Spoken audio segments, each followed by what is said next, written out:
I suspected, but I hoped I was wrong. Susie and I have been married for 7 years and have 2 kids, boys aged 4 and 6. I have a good job in upper management with a tech company. Susie wanted to work, and that was not a problem for me. We had dreams of retiring one day and living the good life. Know what I mean? She worked at a small company in the accounting department. She always left home at the same time as I did in the mornings, and we took turns dropping the boys off at daycare and preschool. We texted during the day, and I usually picked the kids up on my way home in the afternoon.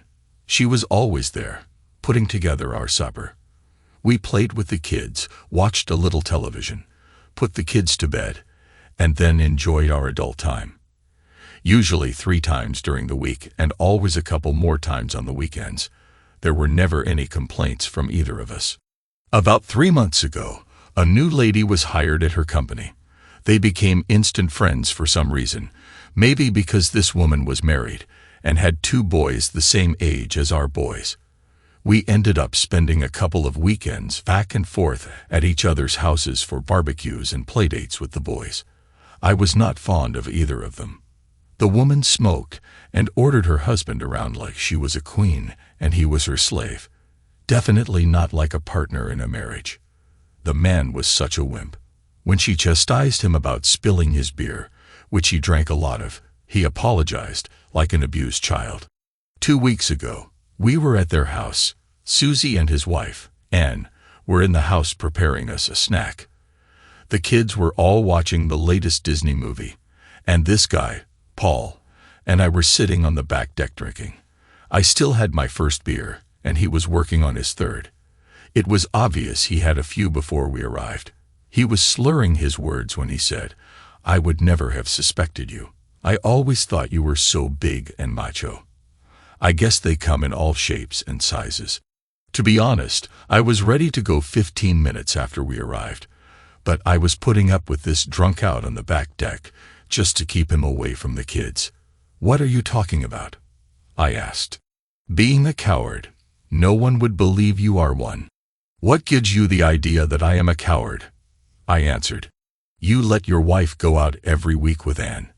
What the heck do you think they are doing? Girl talk until midnight." Okay, I need to explain some things.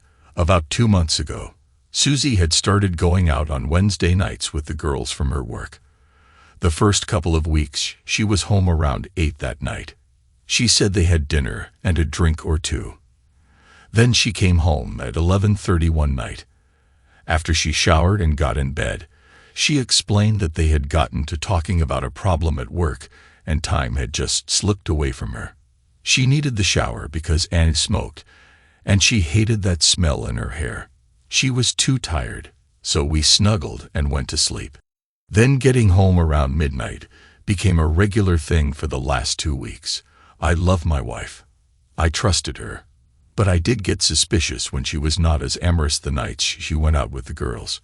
She always showered with the same explanation that she smelled like smoke.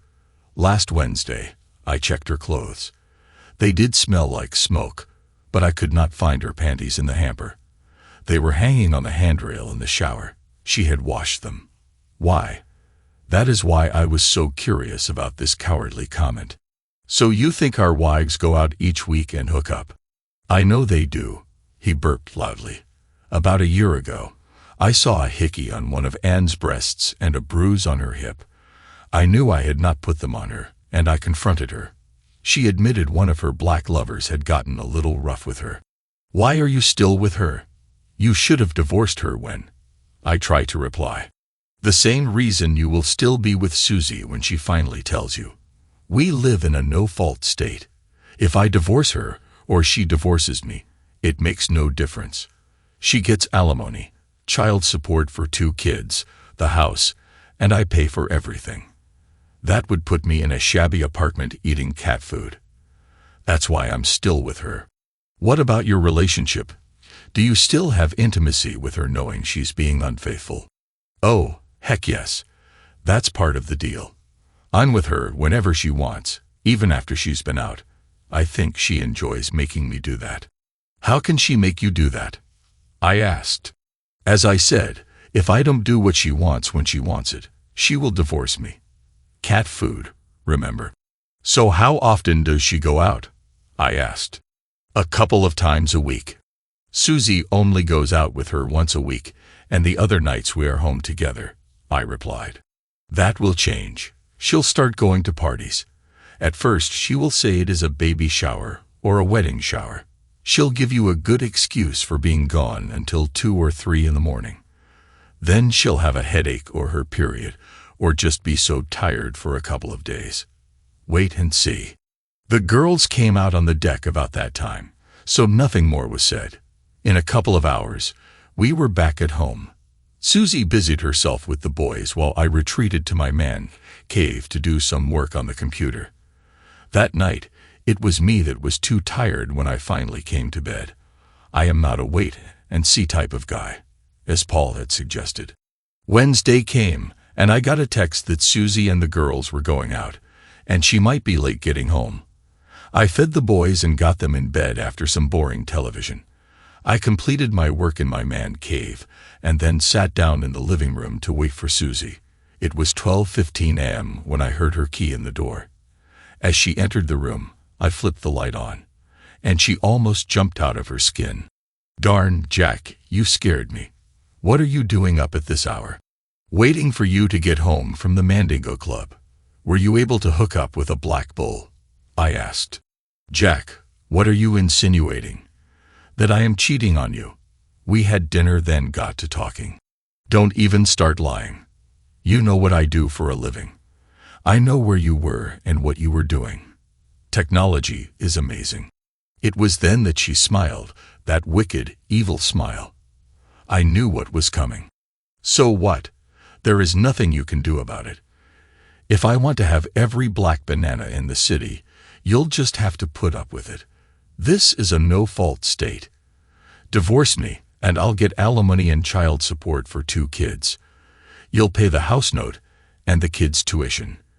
You might get to see your boys once a month if you are lucky. I'll move one of my bulls in here to help with the kids, and there is not a darn thing you can do about it. You'll be living in a crappy little apartment and eating tuna fish out of a can. So just get over it. Anyway, this is probably just a passing fantasy for me. Maybe a year, maybe 2 or 3, and I'll be over my fascination with big black bananas. Then we can get back to the lives we have planned. Now I'm going to take a shower and get ready for bed. You better be there when I get there. You know how I like you to spoon with me at night. That little speech was rehearsed. I am betting it was prepared for her by Anne. I got up, cut the light off, and walked up the stairs. She did not try to kiss or hug me. In bed that night, I did spoon with her. No sloppy seconds or black cream pies. The next morning, things went back to normal. I did not want to upset the boys any more than they were going to be in a few weeks. Before she left for work, Susie told me there was going to be a baby shower Saturday night, and she was going with Anne. I grinned and looked at her. You never were a good liar, Susie. If I have to accept you being with other men, you should at least tell me the truth about where you are going. One of Anne's black friends is having a party, and I'm invited. I'll be home around 3 p.m. or so, she replied. See, that was not so hard, was it? I answered.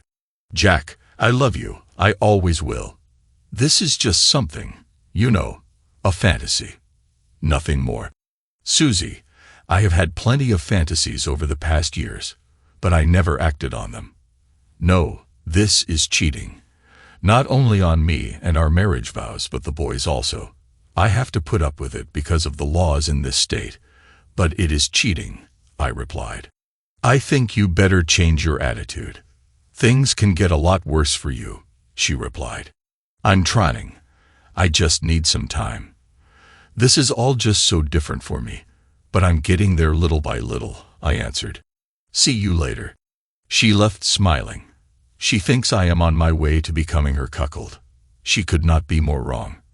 I took off early and went by her favorite lingerie store in the mall. When she got home, I treated her like a queen. I ran her a bubble bath, then laid the new lingerie on the bed. She was excited. I made a big production of helping her dress and then having her walk around the room posing like a runway model. I told her how much I loved her and that we could work this out. She attacked me, smothering me with kisses, then giving me a great BJ. After I came the fourth time that night, we called it quits. I think I have enough of her recorded that I can edit it down to maybe 20 minutes with just her. My face will be blurred out. On Saturday night, I washed her dress for the party. She is going to be a big hit, that's for sure. I recorded her getting dressed. I think I will be able to use that also. She air-kissed me when she heard Anne blow the horn. "Don't wait up," she shouted as she walked excitedly out the door. The boys were already in bed, so I went directly to the man cave. I have a lot of work to do. It was almost 5 a.m. when I heard her stumbling up the stairs. "Jack, come help me, please." "Sure, baby." "Rough night," I replied. Anne and I were the only girls at the party. There were 8 bulls. "Susie, hold your voice down, or you'll wake the boys," I replied. She is obviously drunk, but I suspect she is high on something like Molly or ecstasy. I can't get her to shut up. I finally got her upstairs and undressed. That's when I noticed the hickeys. She had them on both sides of her neck and on the top of her breasts. She saw me looking at them. "They marked me so that you would know what I had been doing. I told them you already knew, but they marked me anyway." "Look what they did," she answered. She dropped her skirt to the floor, and I saw what she was talking about. Just above her red landing strip were the words "Black Banana Woman" written in black ink, followed by 8 sets of initials.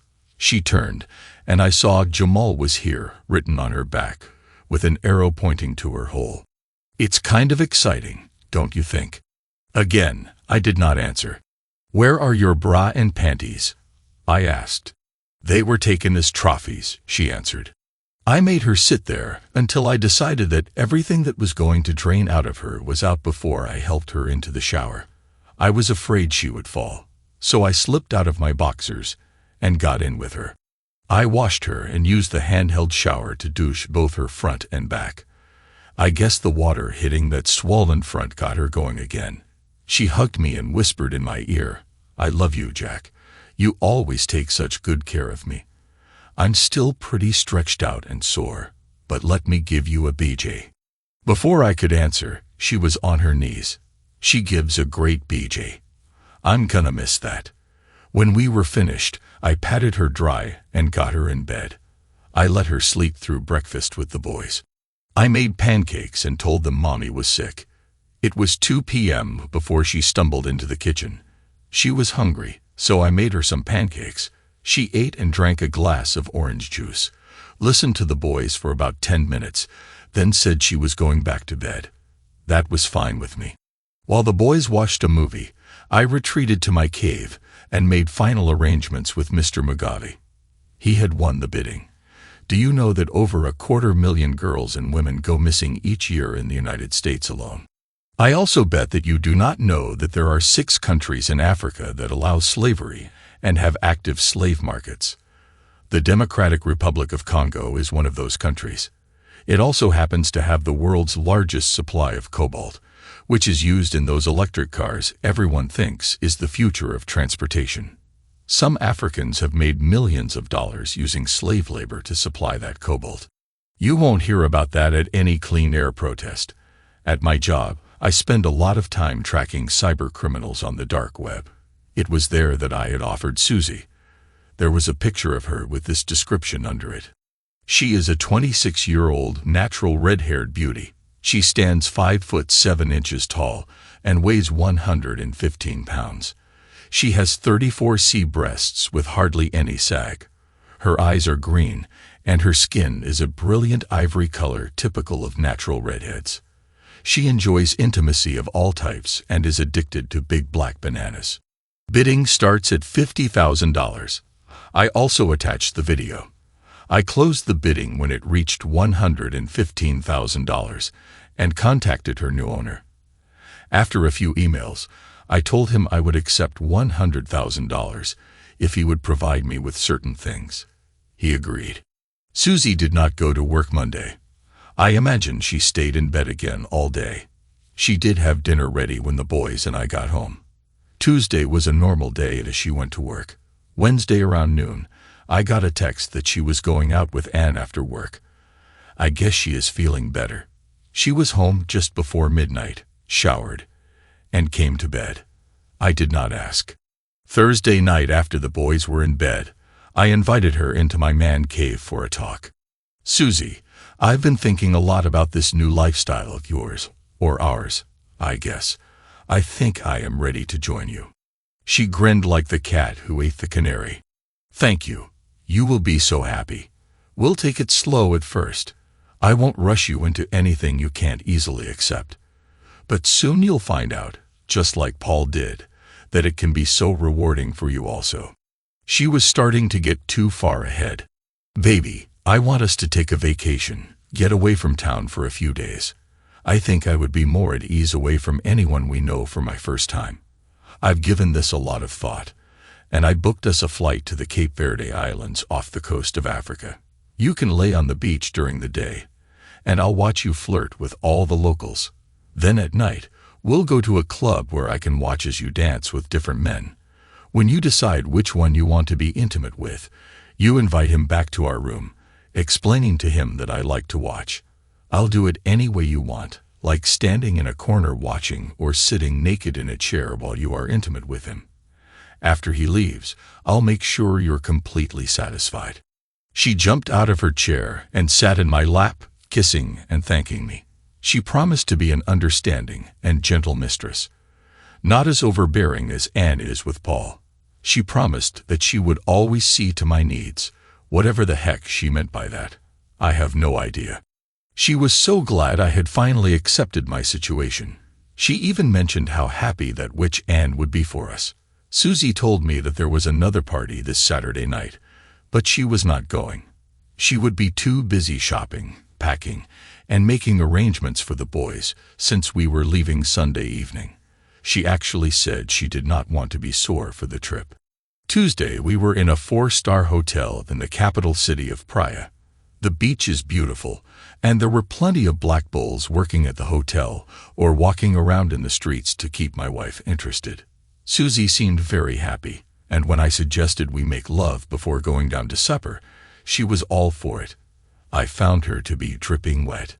I showered first, then dressed and told Susie I would meet her in the restaurant in an hour as she wanted to take a bubble bath before she dressed.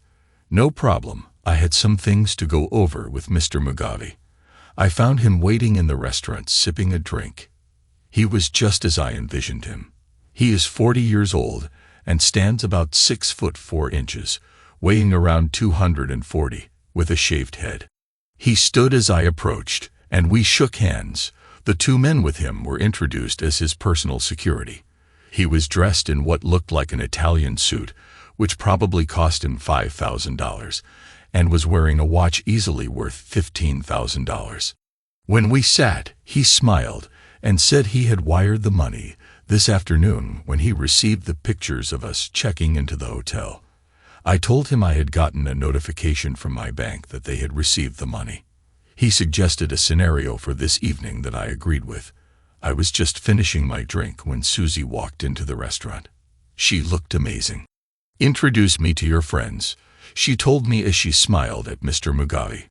He had stood as she approached the table, and he took her hand. "I am Winston Mugabe. These 2 are part of my security team."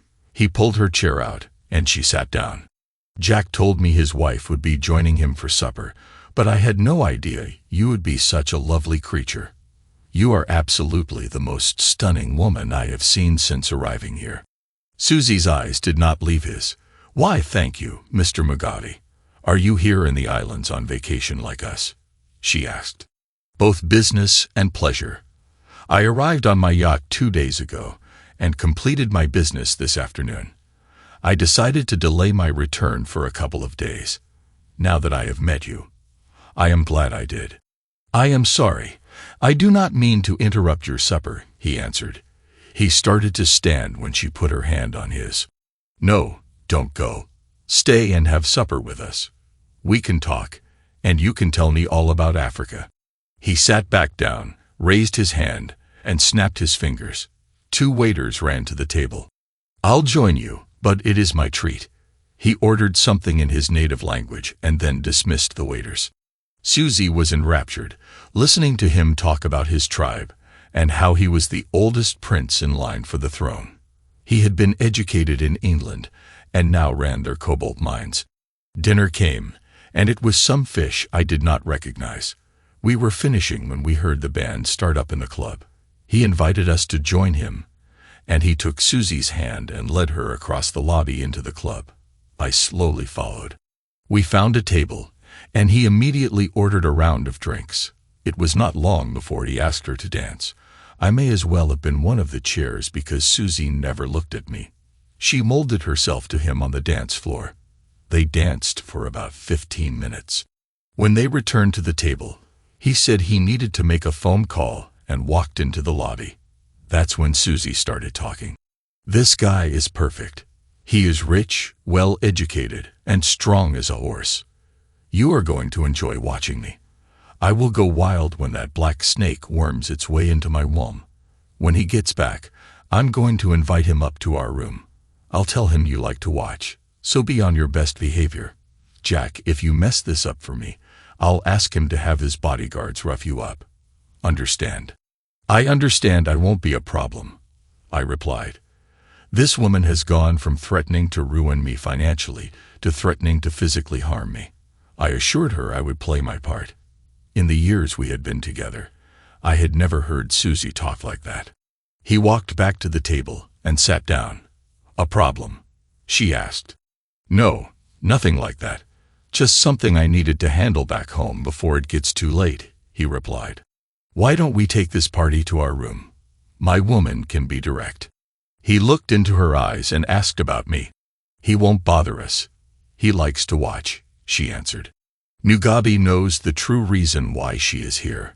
That's totally fine with me, but I would like our first time to be special. Just you and me, if that is all right with you. I'll extend my stay, and we'll have plenty of time to play games over the next few days. How about tonight we go back to my yacht and spend some time getting to know one another?" he asked. Susie never looked at me or asked for my approval or permission. "I'd love that," was her answer.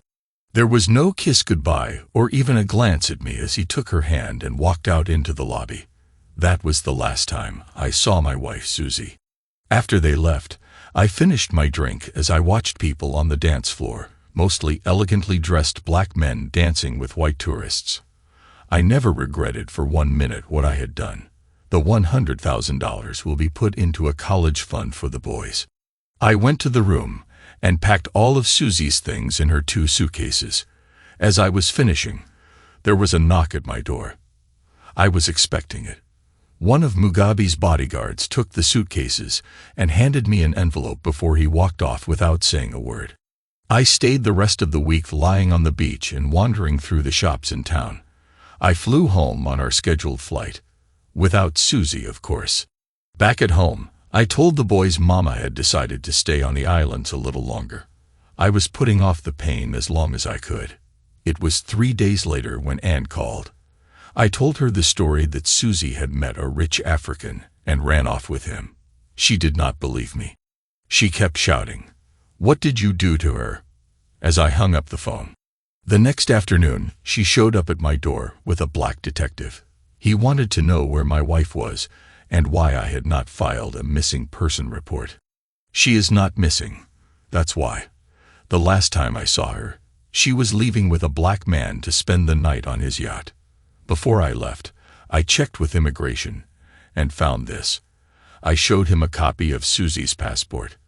It had an exit stamp showing that she had left the Cape Verde Islands 3 days before I had left. On the internet, I found this. I handed him a copy of an email. It showed her entry into the Democratic Republic of the Congo 6 days later. That's where that woman is, living like a queen while I take care of the kids and all the bills. I can't believe she did this to me. The detective thanked me for my time. Then they turned and walked back to his car. I did not miss the fact that his hand was on Anne's back the entire time. I guess he is one of her lovers, and he was doing her a favor. She'll probably pay him back in the car on the way to her house. Then she'll kiss Paul. That could have been me getting that kiss if I had not taken action. I used the copies of Susie's passport that Mugabe had furnished me to file for divorce. It took a while, but I was finally free of that cheating woman, and I was not eating tuna fish out of a can. Revenge is a dish best served cold, taken from *Dangerous Liaisons*, written by Pierre Chauderlos de Laclos in 1782. It was about 5 months later, as I was sitting at a small cafe eating lunch, when Anne's husband Paul sat down uninvited. After exchanging a few pleasantries, he started talking about his relationship with Anne. Things had not gotten any better. In fact, they were worse. A lot worse. She has me wearing a chastity device. I haven't had a climax in over a month. Why? I asked. She said I embarrassed her in front of one of her friends. How? I asked. I was tidying up after him when he got aroused again. He wanted me to continue, but I refused. Now I'm stuck in this situation indefinitely. I wish she would find some rich guy and leave me for him. You know, like Susie did you. Man, you were lucky. Yeah, very lucky, I answered. He got up out of his chair, very gingerly, and left. But it got me thinking. All the problems Susie and I had were caused by Anne. That woman should be made to pay. After the kids were asleep that night, I came up with a plan. Susie was going to send Anne an email. Well, not really, but it was sure going to look like she did. First, I contacted Mr. Mugabe and asked if he would be interested in a 28-year-old blonde who is as pretty as Susie. I told him her story, and he offered $50,000 sight unseen. If she truly is as pretty as Susie, he would send another $25,000 when he took delivery. I said I would let him know when to expect delivery. I could not help but ask about Susie. It had been almost 5 months, and I was curious. She wore on my nerves very quickly. She is now working 3 shows a night at one of my clubs and doing very well. She accepted the training quicker than most and now seems very happy. You should come to visit her sometime. I am sure you would enjoy watching her perform. Then he laughed. I doubt Susie was enjoying much of anything these days. After cutting the connection, I started working on the email from Susie to Anne. Dear Anne, I am sorry it has been so long since I have contacted you. My life is a dream. You would not believe it. First, I was accepted into Winston's tribe. You would have loved that ceremony. It was shared by all the members of his royal family. Then the wedding. More sharing. Africans love to share. Then we flew to Paris on the family's private jet. My new husband let me shop in Paris, buying anything I wanted. Now I am back in Kinshasa living in a palace. I do absolutely nothing. We have maids, gardeners, and slave girls who wait on me hand and foot. Some days I play all day in the pool, lying about while getting pampered like the queen I will be one day. But I miss you. We had such fun together. We made the most interesting and exciting plans. I owe you so much. I think about you all the time. I wish you would consider taking your vacation in Africa this year. Leave that husband with the kids and visit me. We'll take the yacht and cruise the coast. I'll get Winston to bring his brother Montgomery along. He is not married, and believe me, he is every bit as big as Winston. You'll love him. I could even get you accepted into their tribe. You know how much I love watching you with a group. Think about it. Love you, Susie. I sent that, and within an hour, I got a reply. Dear Susie, so glad to hear from you. Your life sounds so exciting. I am so happy for you and appreciate that you credited me with getting you away from the boring life you had here. Mine is about the same as it was when you were here. I still go out on Wednesday nights and party most weekends, so I won't go into it. You know the drill. Oh, one thing is different. I have Paul in a chastity device. After I had Jamal slapped him around. He did it, but for embarrassing me, I put him in the device. It has been over a month now. He cries and begs me to take it off. I like your idea of a vacation. We had planned on taking the kids to Disney World next month. I could let Paul do that trip, and I could go see you. But like always, it is about the money. We cannot afford the ticket to Africa and the tickets to Orlando right now. It took us 2 years to save for the trip to Disney. But Monty sounds interesting. Keep in touch, Anna. Not to sound too anxious, I waited 2 days before responding. Dear Anne, sorry it took so long to write you back. We went on a visit to the mines. We flew in helicopters over the jungle and through the mountains. Africa is so beautiful. There we stayed in our home away from home. It is another mansion complete with everything a girl needs to be happy, meaning lots of young male and female slaves to do her bidding. Don't worry about the money. Tell me the date you can come and the date you have to return, and I'll have it all arranged for you. Bring summer clothes and bikinis. Love you, Susie. The reply with the dates was almost immediate. An hour later, I had made all the flight arrangements for Mrs. Ann Jones to fly to Kinshasa in the DRC. It was a round-trip ticket, but she would only use half of it. She was never coming home. Mr. Mugabe was pleased with Anne and sent me another $25,000. The day before she was scheduled to come home, I sent Paul an email from Anne's email account telling him she had met someone and was staying in Africa. Short and sweet. It was about 2 weeks later, as I sat having lunch, that Paul again sat down across from me. Uninvited, of course. I want to thank you. For what? I asked. I don't know how you did it, but I just came from my attorney, and he said I should not have any problems divorcing that Anne. What happened? I asked. No, I am not going to play this game with you. Again, thank you. He got up and left the restaurant. I did notice he was moving normally again. There are always options. Thanks to everyone who took the time to listen to today's stories. If you enjoyed it, please consider liking and subscribing if you haven't already. Feel free to share your thoughts on the events in the comments below. Take care.